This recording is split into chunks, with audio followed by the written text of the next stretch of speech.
All right, welcome back, or welcome if this is the first time you're clicking on my face because the title sounded intriguing. And I suppose it's a bit of a welcome back for me because I haven't made content in, well, over a month now. Nothing bad's happening, but a lot is happening. Hopefully all good, and maybe I'll talk about that in another video. But I wanted to take the opportunity today to revisit a pair of videos I made about 2 years ago. And in doing so, this is going to sort of be a belated apology to Ryansword. All right, that's kind of a bizarre way to start the video. But go back, if you haven't seen them already, I did a very unfavorable unboxing and preliminary review of a Ryansword Tachi. Now, most of the negative in that was me being bent because I didn't get what I ordered. I spent about $400 in change and waited for about 2 months for the thing to be built and delivered. And according to the website, what I was supposed to get was folded and Hansanmai laminated blade. But what I got when I opened the box was clearly a monosteel Maru 1095 clay tempered blade. And that's actually what it said on the certificate that came with it. And I mentioned in those videos that I reached out to their customer service, explained the problem, and they initially argued with me and told me I didn't know what I was talking about. So I sent them pictures so they could compare what I was seeing to what I was supposed to get, and eventually they did apologize and offered to send me the difference between the two blades. Awesome. So I have to give them credit for that. But also, now that I've spent about 2 years with this sword, I have to say, well, I'm a lot more impressed with it. There are some problems with it, and I would consider those problems what I would call, now that I've collected a lot more swords, price range oriented issues, but there's also a lot of awesome about it as well. So let me take the opportunity to give this, well, hopefully I've also gotten better at making these videos, let me give it another review. And also use this as a gateway to, I keep promising you guys more content on gunto and tachi, Japanese style swords with more curve, more sori. And yeah, revisiting this sword, rethinking it, reconsidering it. Well, I made a decision, and you'll notice the title says Redemption Part 1. That's going to lead into Part 2. But let's take a look at this sword again. Okay, I want to start by going over the stats, and then we'll talk about build quality, handling, how my opinions of the sword have changed over the last couple of years, how it's grown on me, and where we might be going from here. And I'm going to be looking down at my notes so I can give you the metric as well as the imperial. But certain things are not going to be terribly surprising for you collectors of Longshuan-made reproduction Japanese-style swords. Blade length measured from the habaki, 28 inches, so 71 centimeters. Suka length, 11 inches, 28 centimeters. Distal taper, again about standard for a lot of the reproductions I've handled. Starts at 7 millimeters down here at the habaki and narrows down to 3. Now that gives it a weight, it's a Shinogi Zukiri profile, no bohi, of 2 pounds 8 ounces, 1,134 grams, so a little bit towards the heavier end of a lot of the reproduction Japanese style swords in my collection. However, point of balance, 3 inches from the habaki, 7.6 centimeters, if I'm doing the math right. In previous videos, I have tried to quantify how a sword handles, feels in hand as simply as I can. And if you watch those videos, you know that for Japanese style swords, I have a midpoint balancing point score of an 8. Anything slightly above an 8 means that it feels kind of blade heavy, blade forward, would make a really good cutter, but not very quick in hand. Anything slightly under a 7, it's going to feel a little bit lighter in the blade, a little bit faster in handling. This one scores 7.5. But the most important stat we need to talk about with this particular sword is sori. So let's make some comparisons.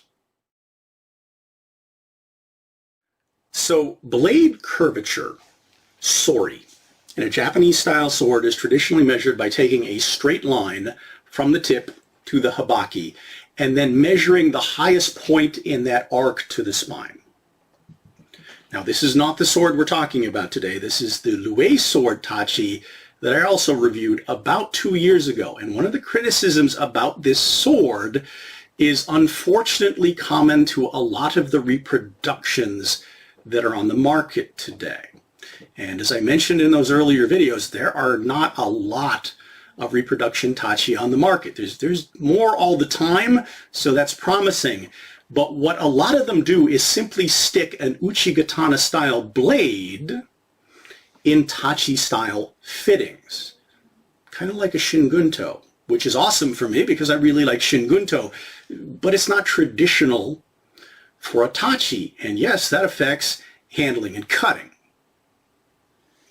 Now, the reproductions coming out of Longchuan tend to average the sori for an Uchigatana style blade tends to be about 1.5 centimeters or 1.8 centimeters, something like that, in that range. Also, not necessarily a lot of curvature in the suka.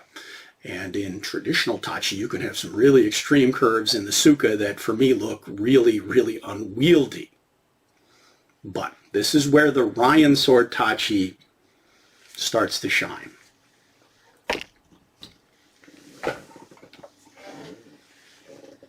There is more curvature in the suka, very similar to a lot of my shin gunto, so that's very comfortable for me. But the blade, all right, I'll put some side-by-side pictures up so you can see it in close comparison. But yeah, the sori on this, 2.5 centimeters. A lot closer to a historic example. Now, one thing I do have to admit that's not necessarily close to a lot of historic examples is blade length. They kind of went for a very standard reproduction length. And a lot of historic Tachis, not all of them, but quite a few of them tend to be a bit longer. And that's a spoiler alert for part 2 of the video. Let's go ahead and talk about, however, this sword, build quality, handling, and potential application and training. For build quality, let's start with it in the saya. And it's a fairly attractive build in terms of a nice redwood, and over time it hasn't diminished whatsoever. I also give Ryansword's build props compared to the Ryansword because they didn't bother to wrap this section. They just covered it with the sageo that was on here. I would have to give Ryansword props that they put a better sageo than Ryansword did, where they just used a bunch of leftover ito, which I've long since removed off both swords. But Ryansword did put samegawa underneath the lacing and put it full length. They didn't cheat, in other words. The loops on the ashi, the hangers, are actual leather. However, one of them, the rivet, failed fairly promptly. I've tried to hammer it back together a few times and it just keeps coming apart. I'll probably have to entirely replace it. Now, one thing I did mention about the build quality is fit and finish of some of the fixtures was very inconsistent. That there were some fixtures, kind of at random, that were really crisp, including on the sides where casting lines tend to be, and some that were really muddy on the sides. I've since cleaned up a lot of that.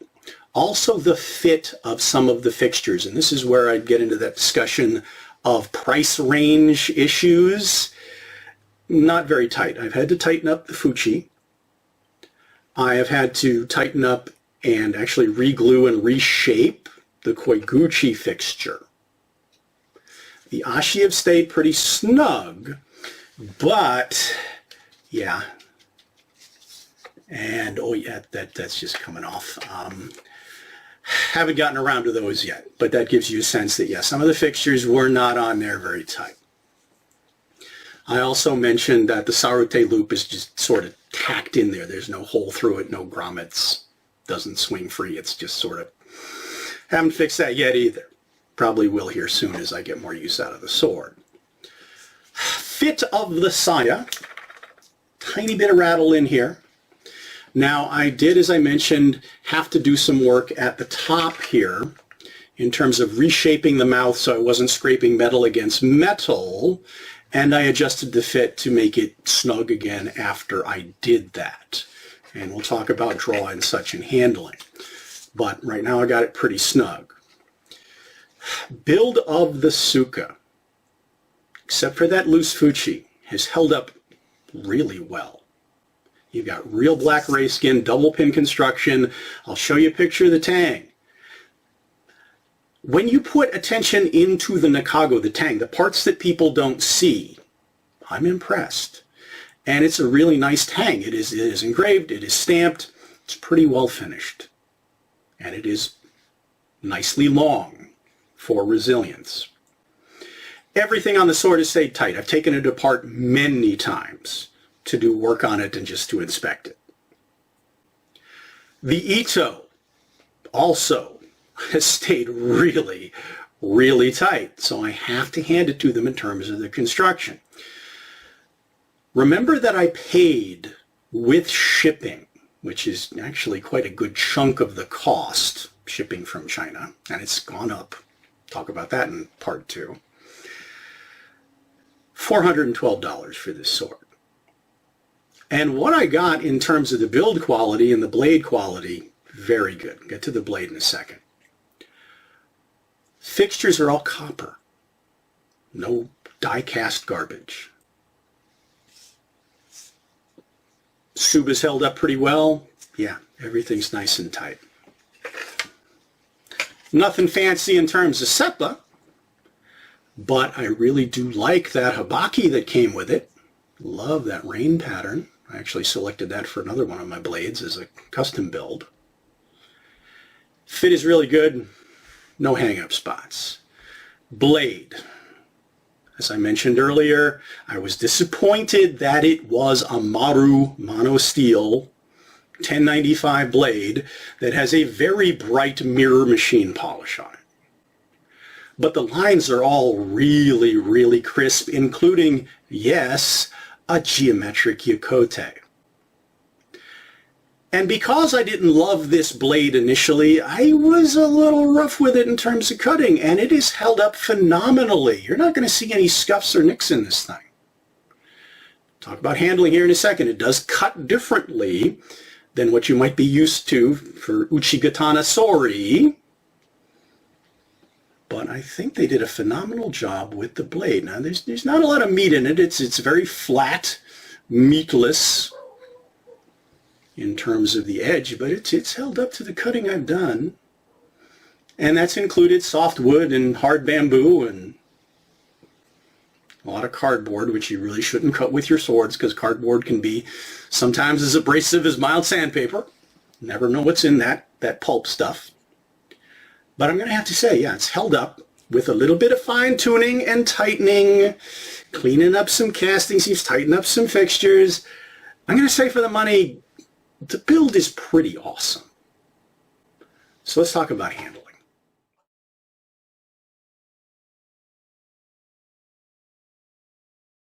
All right, before I get into talking about the handling of this particular sword, I do want to take about 4 or 5 minutes to talk about just a few of the fundamental differences between Tachi and Uchigatana that are pertinent to today's discussion. Now, I do plan on doing a lot more content on this subject soon, I promise. Also, my usual caveat, don't consider myself any kind of master expert, anything like that. But if you happen to be a student of a traditional system of a Japanese swordsmanship, a Koryu, ask yourself, when was the system developed? And for me, a big dividing line is Edo period versus pre-Edo period. Edo period, you're talking 265 years, relative peace. The samurai are not getting much, if any, experience at all on the battlefield in full armor with that weapon set. However, they're all required to carry a daisho as a symbol of office, which also then becomes their everyday carry sidearms. So for their longer sword, Uchigatana, they're selecting something that's a bit shorter, a bit straighter, worn edge up through the obi, tight up against the body. It's a great way actually to carry a sword comfortably all day long. Also, their techniques tend to be built around needing to rapidly deploy, draw, and employ that weapon, assuming you're not wearing armor, and assuming also that the other guy is not wearing armor. Versus arts that were developed for battlefield practice pre-Edo, where you're in full armor, wearing a longer, more curved sword, slung edge down from the hip, which is going to be familiar to other cultures who use swords like that. And in that situation, this is not your primary weapon. In certain ways, it needs to stay out of the way of those primary weapons, which could be bows, later on guns, and pole arms, and horseback riding and other things you're probably doing. This is your close quarters combat backup. Rarely, if ever, used, and if so, you're probably in trouble. Not a lot of focus on drawing it in a hurry. Not that you can't do it. And we'll talk about drawing from hangers versus obi in another video soon, I promise. But pertinent to today's discussion, having a sword with a lot more sori. For those of you who are HEMA practitioners who work with curved swords like sabers, you already know a lot of this. It affects the three major functions of the sword. Starting with parrying, looking at it head on, you're going to need to use a different geometry if you're used to a straighter blade, but there are certain advantages to having a sword that does have more curvature to it. It gives you, shall we say, more room to get behind in certain ways. Also, it deflects an incoming weapon differently, so that could be to your advantage. Cutting, talked about this in other videos, and those of you who are used to straighter blades and try cutting with something a lot more curved, yeah, you find this out pretty quick. Even if there's no difference in the length of the sword, or maybe the curved sword is even longer, you have the sense that you need to be a bit closer to your target. A little bit of change in sori, and I'll put up that side-by-side picture, can create a big difference as to where this end of your blade is. So if you're used to it being here and it's here, yeah, that's something you really have to get used to and alter your cutting mechanics. But cutting with a more curved sword, where you might, instead of striking the target here, might benefit from engaging it further down the blade, gets more of that drawing action, which this kind of geometry excels at. So for practicing that type of cut, yeah, it can be a great tool to have a sword with more curve. Finally, thrusting, and I did a previous video on this. And again, saber practitioners already know this, that curved swords are not very conducive to thrusting straight line with the arm. They also don't get as much reach out of the thrust. Japanese swordsmanship primarily built around cutting, but yes, there are thrusts, and they are useful. But it's a different cutting mechanic in the way that you can create openings with your parries and then work through around those gaps. So it can be a very interesting study to learn how to thrust effectively with a weapon like this. And having a sword in my arsenal that has a good traditional sori to it for a tachi is an excellent tool for exploring those differences. Let's talk about this one. All right, finally, if you're still with me, handling of the sword. Remembering that I've done some fine-tuning, effort that I consider absolutely worth it. Starting with the saya, not too tight, not too loose, pretty good lockup, not much rattle, draws pretty smooth.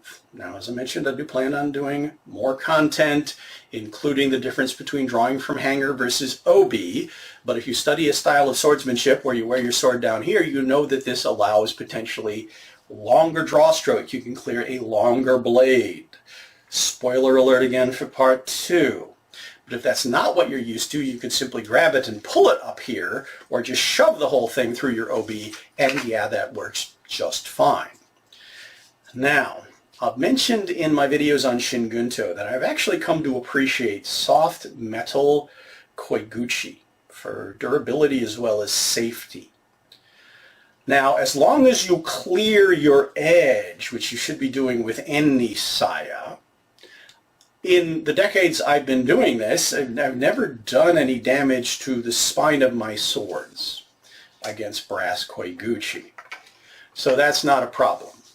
And in my head, a whole lot less splitting risk than it would be if it was just a plain wood saya, or even one with horn fixtures. Horn's tougher than wood, but it's not tougher than metal. But again, your comfort zone preferences may vary. Let's talk about the sword itself.